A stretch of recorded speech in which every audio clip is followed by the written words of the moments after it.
Monster World is a meta-disjointed journey through the Dark Tower series by Stephen King. I am Kat. I have nothing witty to say. I'm Taryn, and I left my phone in the other room. So we fully support content warnings and taking care of your own mental health. So here are the content warnings for this episode. What book are the content warnings for? I do that afterwards. I feel like we don't.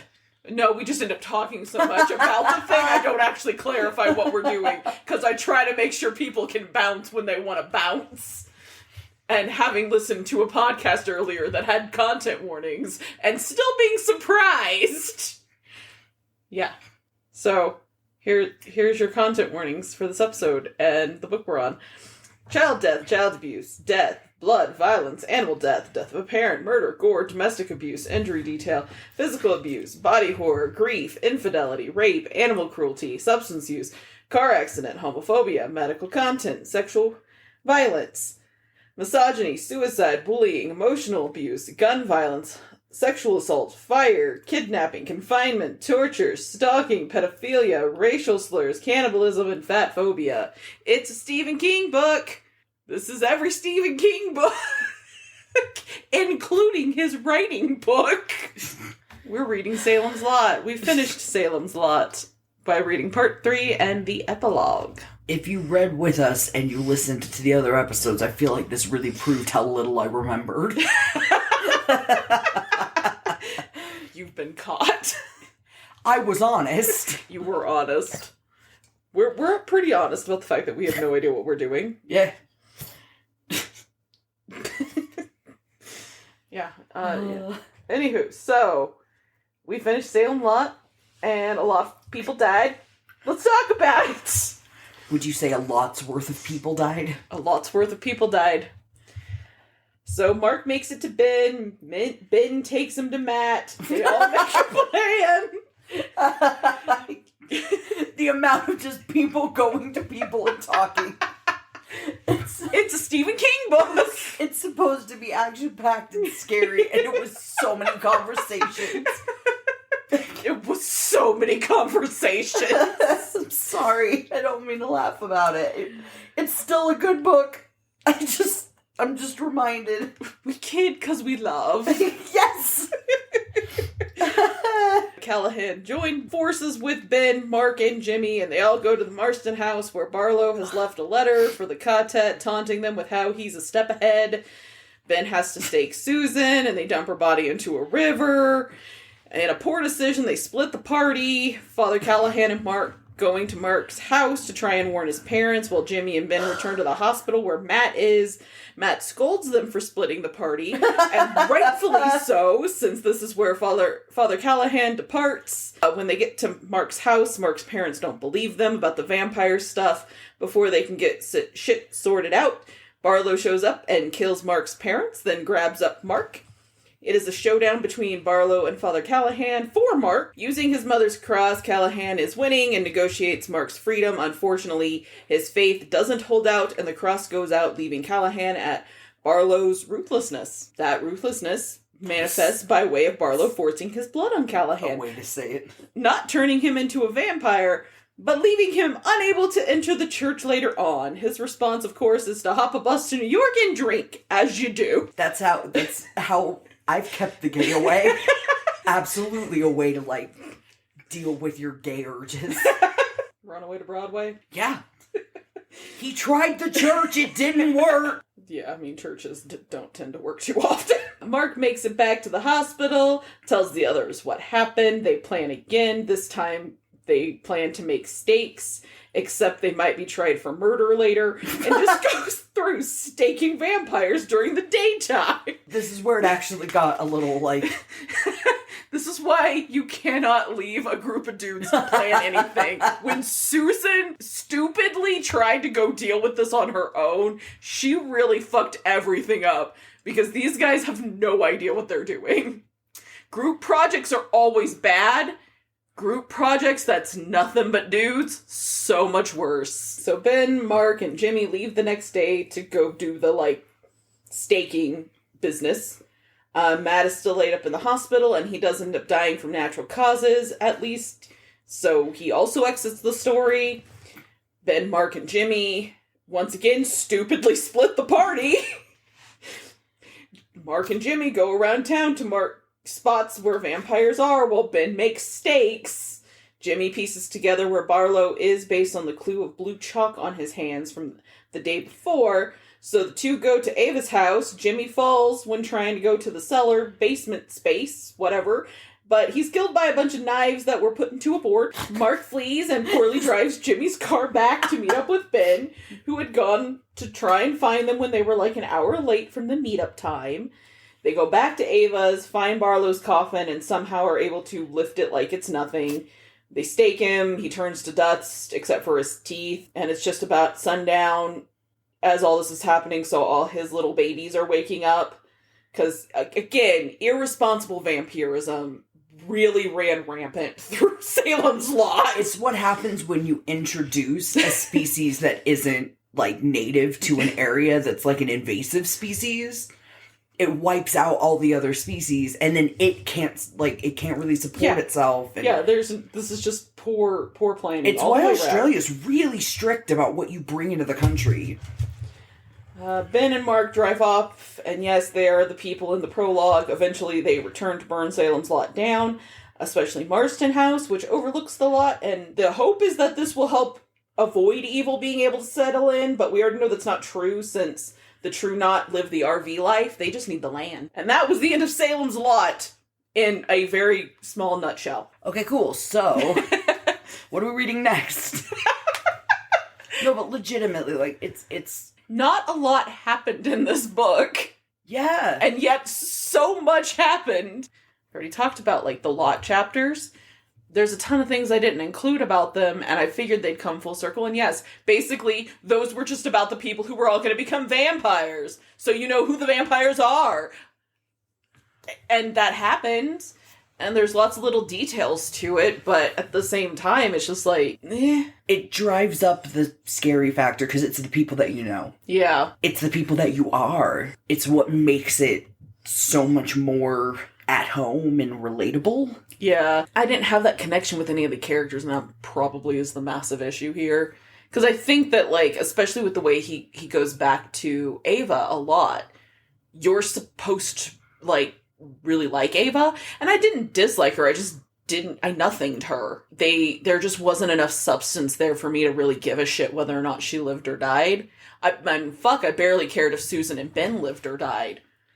Oh, I didn't. I cared more about, like, so towards the end, the cop who's like, no, I'm leaving. I'm like, the smart guy. Yeah, the cop who, like, put it together on his own and then was like, no, I'm leaving if my partner cop hasn't already turned, he's coming for me, and if he has turned, he's coming for me. I'm out, I'm leaving, goodbye. Yeah. I cared so much about him. I cared about the dog who was already dead by the beginning of the fucking book. No shock there. Yeah. I just didn't. There wasn't a lot of people that... Yeah, I did not have a connection to... Though, I will say, I am really interested to watch the movies now, because so much of this, I think, would have made a great horror movie. Yeah. Because of the visual. Like, they do find, like, people, like, hiding under their houses and stuff to be out of, like, the sun because they're turning, but they also find, like, the neighbors are dead because the family has been feeding on the house next door. That stuff, I think, would just play out really well on a screen. And reading it's kind of creepy in that moment, but, like, legitimately where they're finding the family, like, under the trailer or some shit. Yeah. I could see that really clearly in my mind. Yeah. And I've never watched the Salem Lot movies, any of them.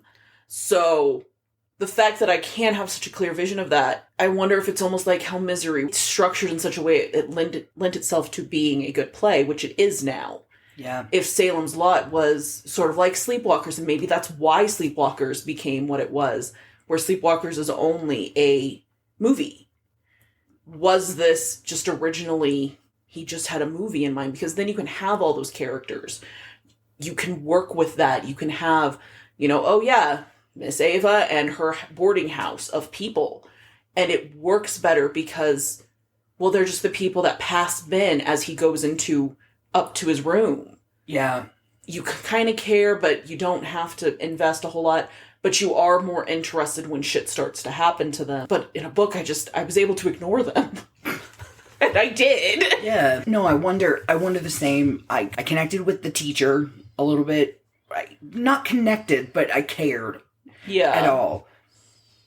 I was actually almost disappointed when he died, not by a vampire. Like, he just has another heart attack. I'm like, come on. He deserved his showdown moment. So, you asked me if we could make a theme to this episode, which is Stephen King's bad endings. Yeah. And you know what? I do feel like this is, textbook Stephen King. The ending was not nearly as epic as it should have been. Yeah. Because, the scene with, Barlow and Callahan facing off over Mark, it's really well done. Obviously, someone had a clear idea of some of the scenes that he wanted to be in here. And then there's things like Matt talking to a former student and then dying of a heart attack. A character we have not been introduced to just happens to be there, and he dies. Yeah. And that's it. It was just a little oh, okay. And even Jimmy's death, that was a great plan on the vampire's parts, it was so sudden and so abrupt that it wasn't even a high tension, anything like that. It was just I have to kill Jimmy now. Jimmy's dead. Yeah. Matt's dead. Father Callahan has left. Yeah. It just... I wish we could have done more with the disinfecting the wound, and somehow that saved Jimmy. Yeah. Because it means not everybody had to die. Not everybody had to turn into vampires.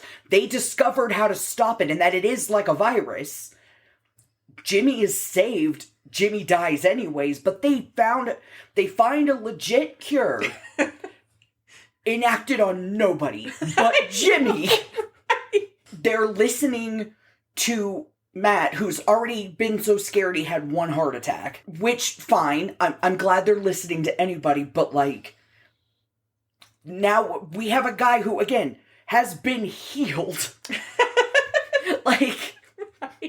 We're not... I think there's an element, obviously you have to get people to believe you, but people are, that's what you do with a wound. You disinfect it. Hey, that guy bit me. Oh, shit, that sucks. Let me disinfect the shit out of your bite. I just feel like it wouldn't be that hard to deal with, but they're not following the person they should be listening to, which, maybe that's the point, but I'm so lost in the weeds of okay, now dump guy's gone, and the kid killed one of my Eurogays, and apparently he is dead, and there's 20 different M names, and it's not a long book, but it Stephen King has gone back and, touched up old books. I wish this was one of them. Because it is a good book. Yeah. It just could use a little, love, I guess. It doesn't need it. It just, I feel like it could be a really good book. Yeah. Well, and, I talked about with you off mic, it is only his second published book. Yeah. And that his book, he'd had short stories published, but he basically had Carrie, and then he had Salem's Lot. Yeah. At least that's what I was finding. So, maybe to some extent, it's also that. It's kind of that building up, because we can see so much of, his later work in Salem's Lot. And, our early episodes are terrible. I'm still proud of them. We put work in them. They're not the best, but they're not the worst. Here we are nearly 2 years later, and we know a lot better how to do things. And Stephen King is now, 78 books later. Yeah. And we're not going to get to some of those books for a really long time. But I assume he's gotten better. And in fact, we've read some of his later books, and I would say, like, some things have improved. And hell, maybe what he set out to do with this when he was writing it was to write it like a horror movie. Like, he was writing a book, but he's like, no, I'm gonna make it like a horror movie. Very stereotypical, you know, I do want, like, Dracula, like, Christopher Lee stalking you. Yeah. I want that vibe. I can't speak for Stephen King, but I know anytime I've ever tried to write anything, that's how I see it like a movie in my head. But for me, that makes it harder to piece together scenes because I only see the really cool scenes in my head. Well, he definitely also is in that boat. We know he writes by scenes. And there were some really cool ones at the end here. Because even, like, Father Callahan being rejected by the church was a really well done scene. Yeah. But then there were other ones where, like them all sitting in the hospital trying to convince, like, Mark, no, you can't go out looking for that vampire right now. You're a child. We should stick together. It was not done well. It was just kind of like, oh, I need some way to get from here to here. I'll just shove this in here for now. I want to fill in the plot hole of why they're not going right now. Of why they're waiting. So I can get to this part. Yeah. How do I do that? Or like Jimmy and Mark walking around Salem's Lot, marking spots, killing out their daylight. Yeah. Like, I get it, they need to make stakes, but I don't know. Like, I think my plan would be in that situation if, like, we have an entire town of, like, vampires, and somebody needs to make the stakes, and people need to go be staking the vampires, whatever. We check in more frequently, like, okay, we'll all make stakes for, like, an hour. Then we'll go out and we'll start staking, and then we'll come back after, like, another hour with one person having stayed to make the stakes. Yeah. Collect new stakes, maybe trade out who's doing it, because that sounds exhausting. Yeah. And then we go back out and we just we conveyor belt this shit. Well, no, okay. If we're talking, I'm not talking about Stephen King issues. Now I'm like in the story issues with their plan. Okay. The way we are introduced to Mark, apart from him beating up the bully, which that never comes back. The point of that was to show he takes on, like, he is a smart kid who can take on, like, big fights and people bigger than him, so that way he can be broke down by the end of the book, because why not? But no. Stephen King is all about destroying childhood. Clearly. The other way, that he's also, clearly in this book, he was all about ball sacks, because the amount that testicles get mentioned. To be fair, that's every Stephen King book. This was so bad. Like, balls even come up in his writing book. Oh, I can't. You say his writing book. He's got two. On writing. Yeah. I know. I assume it's also in Dance Macabre, frankly. Because we haven't made it to the other one. But it's for sure in On Writing, and it's Stephen King, so I just assume that's a Kingism. Balls.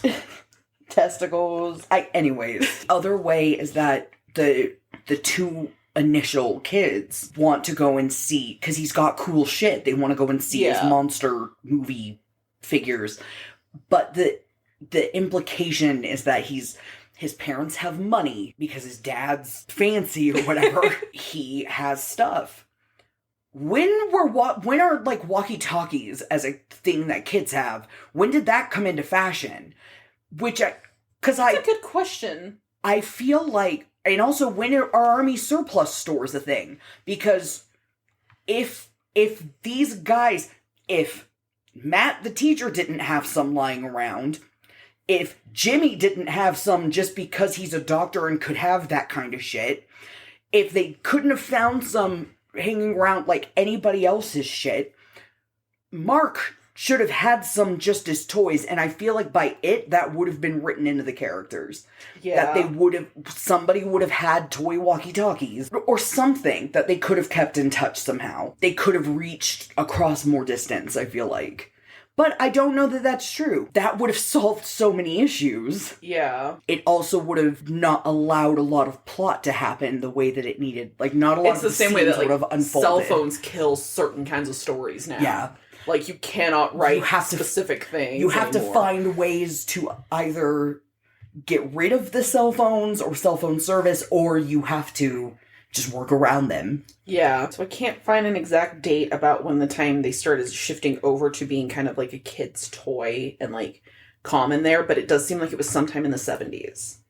That it became a kid's, like a thing that more than just the military people would have. But I do, like, there were military people in the lot, so... Yeah. Somebody had walkie-talkies in that town, but when we get to, like, civilians just randomly having them, it does seem like it was probably sometime in the 70s. So maybe not super common in a small town, and maybe not common enough to think about putting into a book. I could...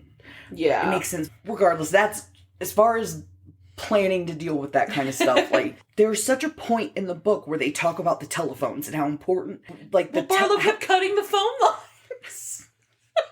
I mean, it's smart. It's smart to cut the phone lines, but, like... Which is also why cell phones, like, kill plot, because you can't do that no more. Find another phone! Like, that's simple to say now, because there are 40... Like, I don't know if... I just looked up the walkie-talkie stuff on my phone. I know, like, if I wanted to stop you from being able to do that, now I could just take your phone. Yeah, their plan was not good. But they're not geniuses. No. Arguably, Jimmy is the smartest of them. Very arguably. Well, the smartest of them was probably Matt. He gets taken out quick. Well, I more meant of the three that went back into Salem's lot. Okay, fair. And even then, fair. Mark very likely is probably actually more intelligent. But he's so young, he doesn't have, like, the context for things yet. Yeah. But I mean, of Jimmy, Mark, and Ben... Yeah. He was arguably the smarter of the three. And honestly, like, you want to talk about filler... The fact that, the entire plan that they had with the stakes was specifically so we could kill out the daylight, so they're only getting to Barlow just as it's becoming sundown, so he can wake up as they're, like, finishing this, and his, like, the vampires that are down in that cellar with him also start to wake up and be like, "No, father!" That is... It is epic. Like, you have to. No, it is, but it's like... But also, like... Like, we could have done this... We could have executed that differently, because it just kind of makes these three dudes, like, seem really dumb. I do appreciate that it is pointed out that Jimmy is not a very smart doctor. That he's not good at it. Like, lengths are gone to make sure that you know that they're not smart. It is a child.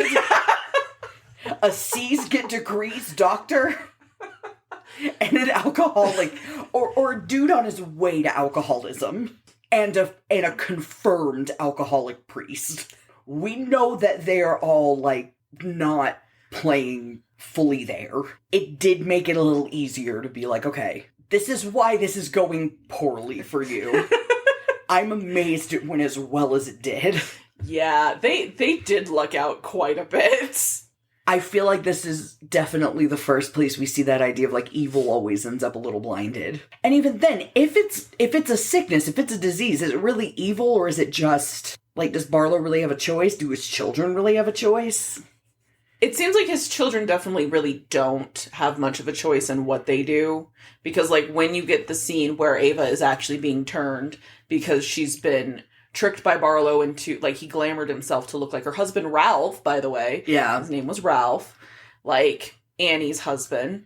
And, like, Ralph White, Carrie's father. Anyway, so he glamours himself to basically get to her. And then when Weasel shows up, he's like, come on now, we have to do what he says. Yeah. Like, he makes it very clear, like, yeah, now you're an indentured servant. We do what Barlow wants us to do, which is why they were also down there to be essentially cannon fodder if he needed them in the showdown, because he knew they were going to find him. Yeah. Barlow was aware. That's why he had the knives. That's why he had the vampires down there. He had just was hoping that they would not find him until it was too dark. And they almost didn't. They really did barely make it in the nick of time. But had they been even a minute later, or if they'd had trouble lifting his coffin and moving it, he would have woken up, they'd have all woken up, Yeah. And anybody who survived the fall onto the knife board would have been descended upon by massive amounts of vampires, because there were more of them, and they are stronger, they are faster. Like, Ben and Mark would not have survived that. Yeah.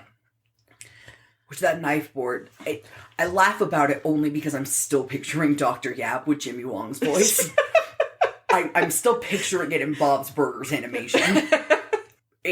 But it sounds gruesome. It sounds like medieval, like, siege shit. Like, I can also see it in the style of those old comics, and, like, just it sounds nasty. But then when you put it, like, when you picture it as a Bob's Burgers scene, and it's something that, like, Eugene and Louise did, now it's funny, and Louise would accidentally wander into murder. Yeah. Well, I think I'm picturing it as, like, one of the story episodes where they're, like, you know what I'm talking about, where they're telling a story, so. But either way, Barlow was still smarter than them. Yeah. Barlow was still a step ahead of them. If evil hadn't gotten a little blind, or if the white hadn't kind of stepped in, because we're told a couple of times that it is black versus white here. Yeah. In this third section. If the white had not kind of stepped in and made that coffin light, because Ben and Mark did not understand why they had no trouble moving it. Yeah. Like, Mark was expecting to struggle, because, again, he is a child. He's like 11. He did not expect to be able to help lift half a coffin with a man inside. But he even says it was nothing. If whatever stepped in, Force Ghost. Jimmy Force Ghost. and helped, like, move this, they'd have been fucked. This would have just been, no, their vampires are killed now too. That's the end of the story. Except for Father Callahan. He escaped. He's the only one who walked away alive. Kind of. I mean, he's alive, but doesn't seem like he's happy. Can you call that alive? Which, let's talk about Father Callahan. So, maybe I just wanted him to be dead. His ending was confusing to me at first. Probably because I told you he died. No, it's because, like, I'm like, okay, so he can't get into the church. I don't think I fully understand what Barlow did to him. Because at that point, I'm thinking, did he, like, make him, like, Straker? Is he now a servant, but not a vampire? Yeah. Like, is that what his, like, role is? And that's why he's going to New York. He's going to set up Barlow's next place. In that confusion, I just looked it up to see if other people would tell me what the fuck was happening. And they did. The internet told me what I needed to know. But this is internet information, so if it's wrong, I guess, feel free to inform me correctly. But they explained it as Barlow made him unclean in the eyes of God. And it sounds like when he returns in the Dark Tower, maybe some of what he goes off to do from here makes more sense, because he explains what he goes off and does, because he gets on a bus headed for New York and asks a bus driver to buy him booze, and that's kind of the end of Callahan's stuff in this book. We don't know that he even makes it to New York. And it was left very ambiguous in 75, and I think I would have been annoyed in 75 if I read this and been like, I don't understand what happened! But I live here in 2025, 50 years later. Don't do that. Don't do that. Why? And I can look up on my phone, what the fuck happened with Father Callahan? I don't have to try and, like, write Stephen King and be like, hey, what happened to Father Callahan? And hope that he answers me. So, I don't know or remember, obviously. I'm wondering if the idea that he died was either something I read on the internet, or he says it maybe in one of the books and it's something that I just skipped by. Died? Yeah, I don't remember. Or if it's like a theory that I had, because like I've talked about that, I feel like we know that Jake dies and that's how he goes over. The idea of, like, becoming unclean in the eyes of God and then not being able to get back into the church or go into the church, and not this shit with Father Callahan. So I've joked a lot about the Eurogaze thing. and it's joked about in the book. Like, they talk about Barlow and Straker possibly being queer, basically. Yeah. That and the way that Mr. Flip gets described. Oh god, I forgot about Mr. Flip. We do have to talk about Mr. Flip. Oh yeah, no, in a minute. and we're gonna talk about Mr. Flip in a minute because that's a whole other... Yeah. That's a whole other thing. Mr. Flip. Mr. Flip is a whole other... But the fact that, like, Mr. Flip gets described both as terrifying but also sensual a couple of times. And then the way that Barlow snatches up Callahan. And the whole blood scene with him, like, covering, like, forcing Callahan to drink the blood. Yeah. Is scary, but also sexy. Like, or, like, it's not, I'm not saying that it's sexy to the reader. There is an idea, and there has always been an idea in Catholicism that if you're gay, you become a priest, because that's the only way that it's okay. Like, that's what you do. If you cannot switch, if you cannot pray the gay away, you go become a priest. Where it's okay if you drink, like, fucking every bottle you see. To deal with it. If not it is our first introduction to Callahan. He is dealing with shame. It's the shame over his alcoholism as he drops some onto the floor, and he doesn't want the housekeeper to know that he spilt this alcohol because he knows that it will give this secret away. And in a lot of Salem's Lot, we're seeing that where what's happening in the first part of the book is a clue. It's the same as with Mark. He faces down this bully, and actually he's really scared, and he knows this could go really poorly for me, but I don't really have a choice.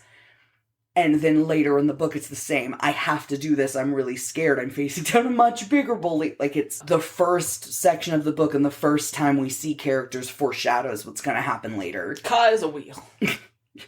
Ka is a wheel, and this book just tells you in the first part what's going to happen to everybody in the second. Yep. Or in the third. Because the second part of the book was nothing. It was filler, because the book, to be a novel, probably needed to be a certain number of pages. I don't fucking know. Yeah. Well, and also we needed to believe that Ben and Susan loved each other. Okay. Which I still didn't buy, but... Not even a little bit. Like, I you didn't sell me on that ship, man. But if they didn't, then there would have been no emotional payoff for that. Regardless, I can't talk about that right now or yet. I'm talking about something else. All right. But the idea of, well, now you're unclean. I mean, people will still say that shit. Yeah. Callahan was good. Callahan was clean. Callahan probably had confessed those feelings. We have a whole big confession scene. And the people who had given confession and done their contrition for their impure thoughts and feelings had the power of God and anime on their side. And were able to face down Barlow. The second he faltered, all of a sudden it's gone. And then he partakes of sin. Like, he takes it's forced on him. But if he had held on to his faith and had just, like, believed that God would save him, or that it was better to die, and that there wasn't any reason to, that holding on to that faith was better, it couldn't have been forced on him. The impurity wouldn't have been forced on him. Now he can't go back into the church, which is what what happened in Catholicism. I'm not super up on Catholicism these days, and most of the stories I have come from my grandma, who was very Catholic and definitely alive in 1975, and had lots of stories from then, and a gay brother. I know that there were times when, like, you couldn't go into the church. Still now, you're not supposed to take communion until you've given confession. Gay sex is really not a thing. Like, they're back and forth on whether or not you can be gay or trans. Well, they're not back and forth. It's just that, like, the Pope has recently been like, no, we welcome gay people. You're just still not supposed to do gay sex, though. Because they... Ugh. You can be here, but you gotta be celibate. I mean, the Pope has really tried. The Pope is really trying. It's everybody, that's a conversation for another day too, and probably a different podcast. It's not necessarily that he's gay, it's that there's a lot of gayness that gets talked about in this book specifically, and in a lot of King's stuff. He talks about a lot of things that are, like, transgressive. We hear about babies getting murdered. Well, not hear. We read that babies are getting murdered, and beaten. The word rape gets used over and over and talked about and compared to, like... Yeah. There's a lot of things that get brought up. This wouldn't surprise me if this was kind of the point here. Barlow is seductive to everybody. That's kind of his... That's a vampire's deal. They're seductive. And there is... it's a joke, even, that priests are generally... They're either old perverts for women or old perverts for men, but... Now the joke is different, but, the joke used to be that. Yeah. Now the joke has changed because the fucking world has changed, but... Well, it didn't change, it just found out. The world lost some shame, and now they start talking about it way too openly. Yeah, honestly, when Mark's parents were like... When Callahan called and was like, don't worry, your 12-year-old is with me. You don't need to worry about anything with him. And they're like, no, we're worried immediately. And we're like, I don't know if we need to call the cops. We'll give it a little bit of time. But it's the 1970s. I was impressed with them. I was like, yay, the Petries. But then they do this weird about face immediately when... I don't know. The Petries were also filler. Yeah. Because the goal was to give Ben a child. Yes. A child he did not have with his dead wife, or now his dead Susan. He couldn't be old enough. We reached the height of how old he could be and still be hot. Especially for the time. Okay, well then. Let's talk about Mr. Flip, because I forgot about Mr. Flip. We have to talk about Mr. Flip. Pennywise. He's just Pennywise. Pennywise Flip. We have a last name. Where is it? Flip Pennywise. He's Mr. Flip. That's true. It's Pennywise Flip. Well, she's also Miss Ava, though. In that kind of area, it could be like a polite, but like Callahan's thing. Callahan is Irish. Oh, that's fair. Okay. So yeah, Pennywise Flip then. There's absolutely no fucking way he would even have known that man's first name. He wouldn't know that man had a first name, I bet money. And I know that from Dairy Girls. That description straight up was Pennywise. Yes. Like in clown form. Pennywise but hot. Sure, okay. I didn't take... That is from the text. Callahan describes Mr. Flip as sensual, like 3 different ways. I'm not saying that. The text said that. Anyways... It's a fear that he had when he was a kid, and when his mom would turn out the lights, Mr. Flip would just watch him. Which is creepy as fuck already, but... Yeah. Legitimately, it's it. Yeah. So... Watch him and make him scared. Yeah. And, I mean, we know what's gonna happen in 10 years. Again, we had Mark using Bill's, it beats its fist against the post to try and, like, distract himself from, like, the vampire hypnotism. Yeah. So, we know where we're going. We know the outcome. I'm sorry, I'm just remembering the next time he has to distract himself, and it's like, spit on him, Mark. You spit on me? Like, that's the thing he could not... That was the step too far. Everything else he was fine with, but you spit... Because I listened to the audiobook, and the performance on that line... Oh my god, if you have not listened to the audiobook, you cat and you the listener, if you have not listened to that part of the audiobook, do yourself a favor. This book in audiobook form, number 1, amazing. Number 2, that part of the audiobook, more amazing. It's fucking amazing. You spit on me? Oh, it was so good. It was so good. Sorry, I just... No, that's... It's the best part. It's literally the best part of the book. Barlow, in general, is the best part of this book in the audiobook. I don't know if the dude who did the audiobook narration is an actor. He fucking should have been. It's incredible. It's so good. So this book scared the shit out of me as a teenager. It scared the shit out of a lot of people before. Which is wild, because going through it again, I'm like, why? I'm not gonna lie, I also was having that moment of like, I think there were a couple of scenes that I could have been really bothered by as a younger person who hasn't read as much horror as I have. And there were tense moments, but tension and fear were not quite together. So, the best I can guess is we lived in the middle of nowhere across from a rice field when I read this book. Nothing. As far as you could see, right? Well, not as far, but, like, nothing. Out in the middle of nowhere. And so maybe that's part of it, is you're just so isolated and so just out in the middle of nothing that, like, it kind of increases that. It makes everything a little scarier. But as we're going through more of all of these books, what seems scarier, not scarier, but it is disturbing. Disturbing is the better word. We mention this, I think, every single episode, but the scene in it, right? Yeah. I think that really is kind of the defining. It's not scary. It's disturbing. Yeah. All of it is really disturbing, and there's something about it, like, it raises your kind of, like, anxiety to a point, because you're reading things that, or you're taking in input that is really gross, or really unsettling. Yes, definitely unsettling. I think the scariest image this time around was Mr. Flip.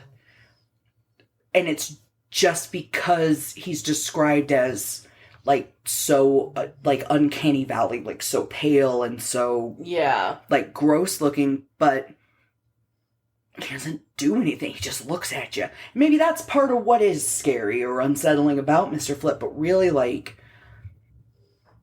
the rest of it was just, don't let him in your house. But I think that's part of it, too. We don't let anybody in the house. Well, that's why they have to, like, hypnotize you. Yeah. And convince you to do it. But I do think you're right. I think it's that idea of seeing something you don't expect to see. That's what's supposed to be scary, because, Mr. Flip just stares at you.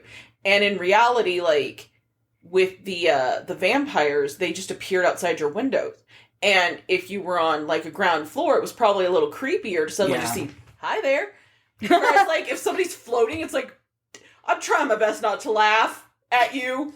You look really stupid floating outside my window. This isn't cool. This isn't sexy. This is hilarious. You look stupid. You look so dumb flying right now. Flying looks awkward. Yeah. Like, in reality, does. It probably would, yeah. You look weird trying, like, floating.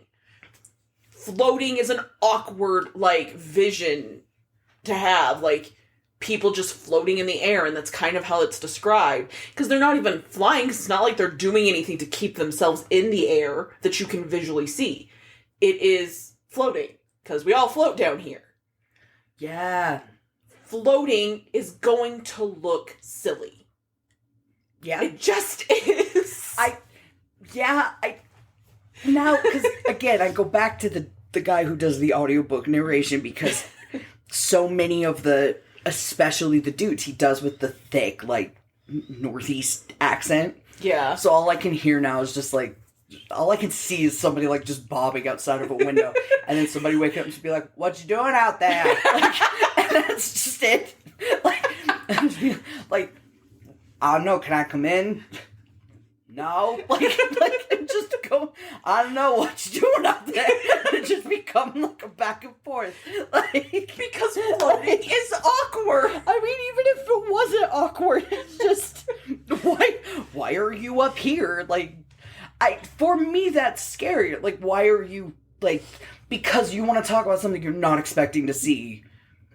It's a person outside your window, not on a ground floor. No, it's true, but I think it depends on how much, like, of a body shot you can get. Because legitimately, like, a face is creepier than literally seeing their little legs, like, jiggling. It's like, Because that's all I can picture. It's like somebody just kind of sitting outside the window, and it's like, what do I do with my arms? Where do I put them out? Do I put them down?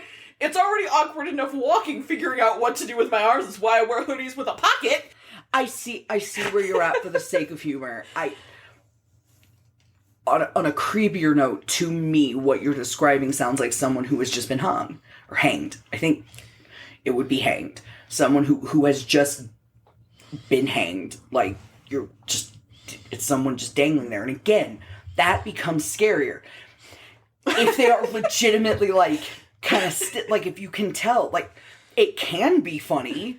The way you're describing it could be funny, or it could be really fucking scary. Like, it really just depends on which direction you go. I think, like, when I was a teenager, I think I was already primed for this to be scary, because how little I remember of this, I didn't intake enough of it for it to freak me out. I don't understand.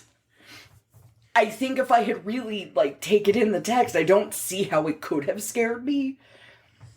But if you only read a little bit of it, and then now you're kind of scared, it's... Well, and I will say, like, I think for me, of all this book, the thing that is the scariest is the way that evil can, like, worm its way in. Yeah. And I think that's what we also get with things like Misery, where Annie Wilkes is horribly mentally unwell. I feel very bad for Annie Wilkes, but at the same time, I'd be terrified if she came after me with a chainsaw, which she went to go and get after being stabbed and burned, and, like, there's a reason she died on her way back inside with the chainsaw, and everything, and she's already chopped off his foot. Like, that human. Yeah. Regardless of what may or may not have been influencing her, as far as we know, Annie Wilkes was human. Was able to do that, and I think that's the same with, like, true crime. It's horrifying the things humans can do to each other. Yeah. And in this case, Marston, we never got any confirmation that he was anything. He was in communication with Barlow. It's briefly mentioned that Barlow, like, talked to him at some point in some capacity. But he was still human. He was a gangster. Yeah. But he was a human, and it's his house that is this nexus of evil that they see as being the thing that they have to get rid of so evil doesn't settle back into the lot. They have to destroy that house, the same as the Overlook had to be destroyed. But it's all, because even the Overlook was gangsters again. It was people. And I think that is a thing that's scary to think about, is how humans suck. Yeah. And how quickly a human can turn on you, because, your neighbor suddenly became a vampire, but they're your neighbor, so you just talk to them, and the next thing you know, they've killed you. Yeah. Because they didn't tell you they were a vampire, because they're the bastard that gets bit and then doesn't reveal it. Which I feel like we do have to give Jimmy credit. We called him out for that. We did. And he didn't do that. He did not do that. He just found a cure and then didn't give it. He was a doctor who found a cure for an illness that he didn't fucking give to anyone else. Well, he didn't think about it that way. He's just like, no, I disinfected my wound. Yeah. So, I mean, in reality, he didn't discover a cure. He did the thing that he knew as a doctor you're supposed to do and offered it to no... So, Ben and Susan... Ben and Susan. Like, as long as we're talking about evil worming its way in. There's not much of a segue there. Every Stephen King Susan is a plot device. It seems like, or at least the two that I'm the most familiar with at this point. They're just there for the main man character to fall in love with, to fall in infatuation with, because they knew each other for, like, what? At most a couple months. God, and even that doesn't feel like long enough, or, like, that feels like more long than it seemed. Yeah, no, I don't think it was well executed, but I think there's an implication that Ben had been there for at least a month, possibly longer, and continuing to date Susan. Okay. But it does sound like it was a matter of months that he had stuck around and shit like that, but it's not obvious from what I recall. To, like, fall in love, massive air quotes, and then have to sacrifice for the sake of their greater quest. Yeah. Which is a trope. I mean, it is a trope that does not belong to Stephen King. It's just that, like, to use a meme, if I had a nickel for every time Stephen King has his main character sacrifice someone he loves named Susan that I don't believe that he could possibly have already fallen in love with, I'd have 2 nickels. It's just fucking weird that it's happened at least twice that I know of already. This is Puma statistics. I don't love it. I didn't love it either. This was poorly done. Yeah. It would have been better just straight up not even introducing Susan. Yeah, I don't fully understand why we have to have 2 women that Ben's left dead in his wake. I feel like it could have been his, but we needed it to be Susan because we needed somebody who was familiar with the town but not familiar with Ben for Ben to tell his story. Yeah. Because we couldn't just have Ben think about his story or tell it to Matt, I guess. He had to tell it 40 fucking times to different people. Ben was so angsty. This is the shit that I know. Like, he was 30 years early for emo, man. Like, you don't talk about born in the wrong era. Yeah, Susan was poorly utilized in this. Everything about that was just not, I think, as built out as he thought it probably was. I feel like we know more about Ben's relationship with Weasel than we do about his and Susan's. Because Susan wasn't as built out as she could have been. For being as important as a character as she was. Again, she's a plot device, she's not a character. Yes. Absolutely, especially because, like, technically her mother, like, tries to go to the hospital to get Ben, like, shoot him with a gun and shit, and she ends up dying before she dies in the elevator trying to get up to the right floor. Like, that is how poorly Anne succeeds at this task, but that is how much of a plot device that her mom continues on afterwards to just nothingness. Like, that entire segue in the book was pointless. I felt like I wasted my time reading about Anne Norton doing this, and then she died in the elevator. I expected to see more vampire Susan, and there wasn't. Yeah. She literally dies before, like, all you find out is that she, like, infects her mom, or bites her mom, or whatever, and that's it. Like, it's really poorly done. And that she didn't have enough life experience to be beautiful yet. Because she had too easy of a life for beauty. Which is the most dumb shit I've ever heard. We talk a lot of shit on Stephen King. And we kid because we love. Yeah. This is not kidding because I love. That is the dumbest fucking line I've ever heard. And Stephen King should apologize to every person in his life for having written it, and I think he should write a public apology for having written it. He won't, and he probably would flame me really hard for saying it, and I don't give a shit. That's stupid. I get that he was going for poetic with it, and it's fucking dumb. She didn't have enough. She hadn't had a heart. I don't even remember the full line, but the gist of it was that she hadn't had enough happen to her to be beautiful. But now that she'd been killed and turned into a vampire, she was. That's Bella Swan logic, and I won't fucking have it. It's Just a reminder, this book is dedicated to his daughter. And I think it's got a note or something like promises to be kept or something. For Naomi Rachel King, promises to keep, in quotes. I legitimately want to throw shit. And maybe, I don't know. I don't know. I don't know what their relationship is like. I don't know what it was like. Well, and this is even before we get to, like, Eyes of the Dragon and shit like that, which was also for her, but so what the fuck was those books? And hey, you know what? He wrote a lot of stronger, like, and he didn't write any dumb shit like that. Or maybe he did. I don't know. I'm biased. I really like that book. I, as the public, and the rest of the public deserve an apology from Stephen King's public person for putting that out into the fucking public. Just for it being stupid. We won't talk about how toxic it is. Though we should. We will talk about how fucking stupid it is, and then this is the man who has the audacity to write 2 writing books.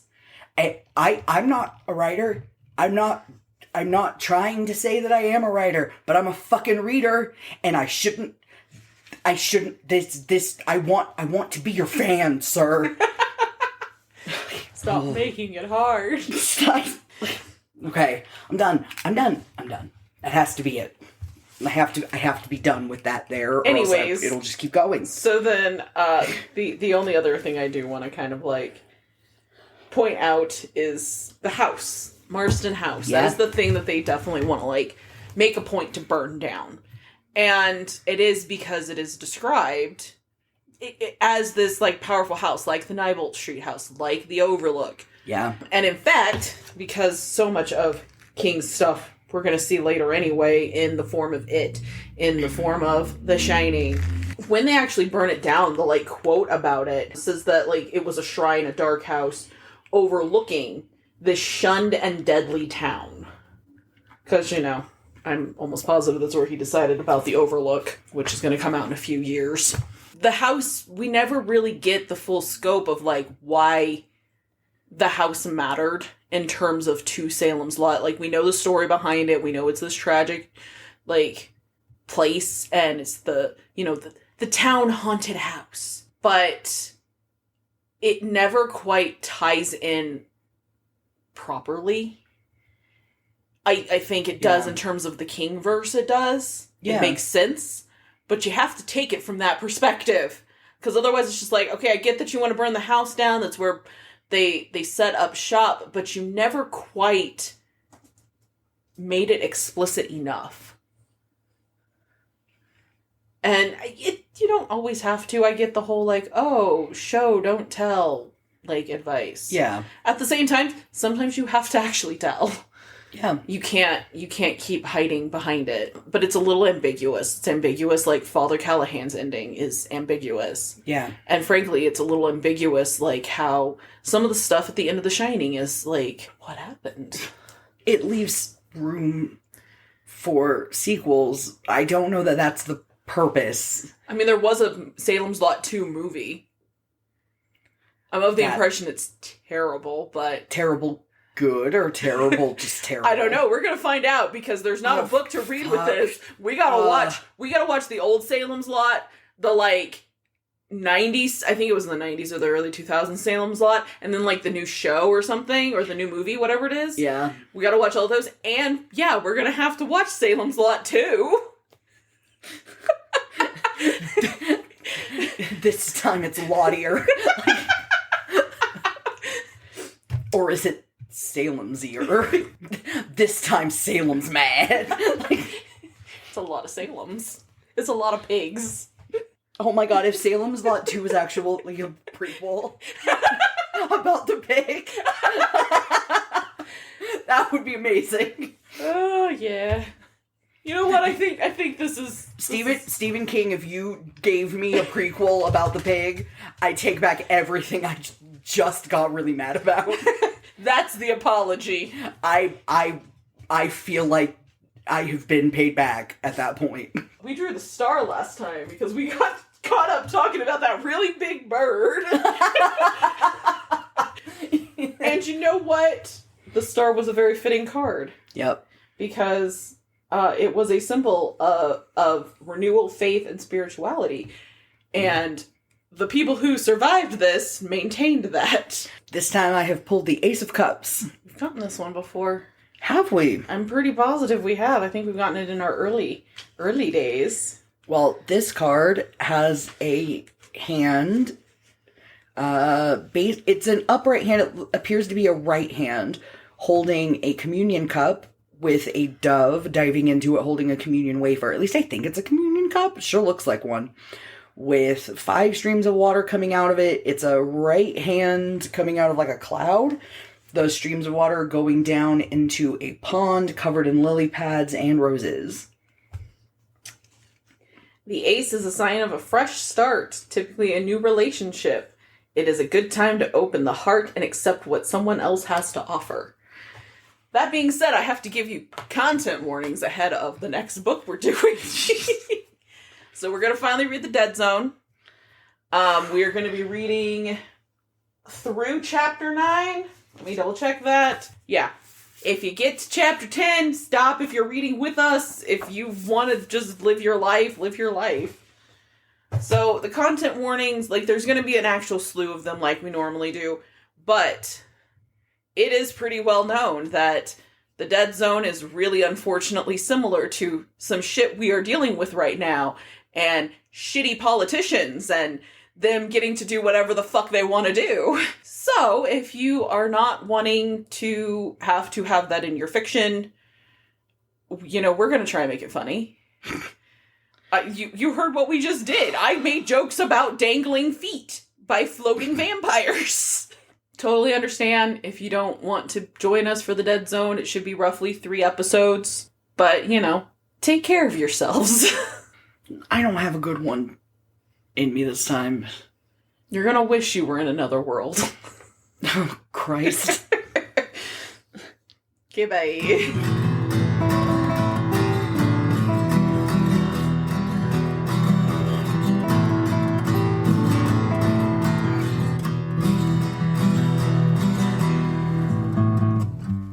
Hey lobsters, if you just can't get enough of us or want to see the shenanigans of Minnie and Connie the Mini Constant Lobsters, you can follow us on Blue Sky or check out our Patreon. On Patreon, you can follow us for free and get access to all of our movie watch-throughs, you know, in case you really wanted to know what it was like to have us in the room with you, really wishing we'd be quiet so you could watch the damn movie. Okay, bye.